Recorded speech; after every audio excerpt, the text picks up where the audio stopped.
ምን ነው ቀለበቱስ?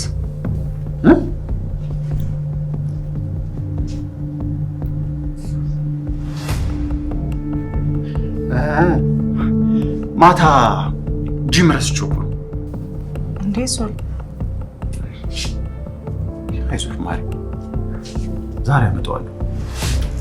ባልሽን ማንም አይወስድብሽ። እንደዚህ ደጅ ማስጠናት ያዋጣል?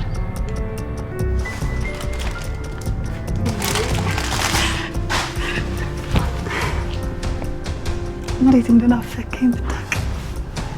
እኔ ራሱ እጅግ በጣም ናፍቀሽ ነበር። ቀለበቱስ? ትላንትና መስጂድ ገባሁ። ስራ በዝቶብኝ አይደል ያልኩት? የት እነግርሃለሁ።